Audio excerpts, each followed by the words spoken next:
بسم اللہ الرحمن الرحیم۔ لاکھوں درود پاک حضرت محمد صلی اللہ علیہ وآلہ وسلم اور آپ صلی اللہ علیہ وآلہ وسلم کی آل پر۔ السلام علیکم، میرا نام افتخار احمد ہے اور آپ میرا یوٹیوب چینل نالج دیکھ رہے ہیں۔ کل ایک ویڈیو بنائی تھی بیگم رانا لیاقت علی خان کے متعلق، آج اس کا دوسرا حصہ جس میں ان کے حالات زندگی کے متعلق میں آپ کو تھوڑی سی معلومات دوں گا۔ بیگم رانا لیاقت علی لکھنؤ برطانوی ہندوستان میں 1905 کو کمونی عیسائی خاندان میں پیدا ہوئی۔ وہ پیدائشی مسلمان نہیں تھی، عیسائیوں کی ایک جو ہے کمونی جو ہے وہ عیسائی تھی۔ وہ آپ کا پیدائشی نام شیلا آئرن پنت تھا۔ ان کے والد ڈینیل پنت متحدہ صوبوں کے سیکریٹریٹ میں خدمات انجام دیتے تھے۔ کمونی برہمن ہندوؤں کی ایک اعلیٰ ذات پنت خاندان نے تقریباً 1871 میں عیسائیت مذہب کو قبول کیا تھا۔ بیگم رانا نے ابتدائی تعلیم نینی تال کے ایک زنانہ ہائی اسکول میں حاصل کی۔ لکھنؤ یونیورسٹی سے ایم اے معاشیات اور عمرانیات کیا۔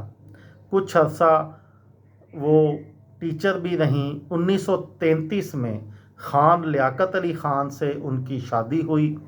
پاکستان بننے سے قبل آپ نے عورتوں کی ایک تنظیم آل پاکستان ویمنز ایسوسی ایشن، جس کو اپوا کہا جاتا ہے، قائم کی۔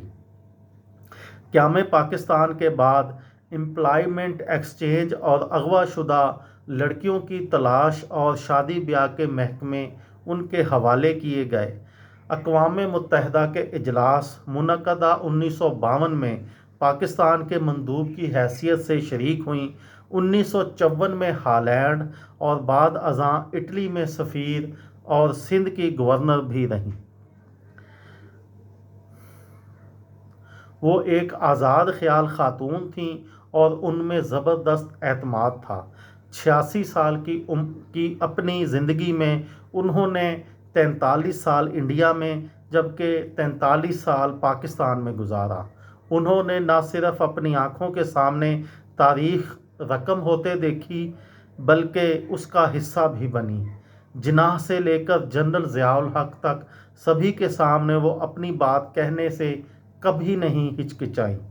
ایم اے کی اپنی کلاس میں وہ اکیلی لڑکی تھیں اور لڑکے انہیں تنگ کرنے کے لیے ان کی سائیکل کی ہوا نکال دیتے تھے۔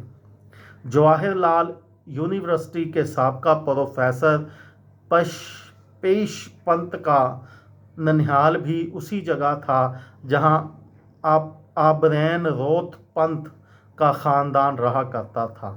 پروفیسر پش پنت بتاتے ہیں کہ میں تقریباً 60 سال پہلے 8 یا 10 برس کی عمر میں اپنے ننھیال والے مکان میں رہا کرتا تھا۔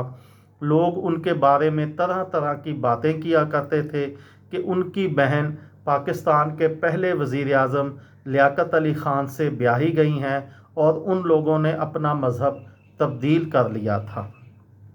یہ تھی میری آج کی ویڈیو۔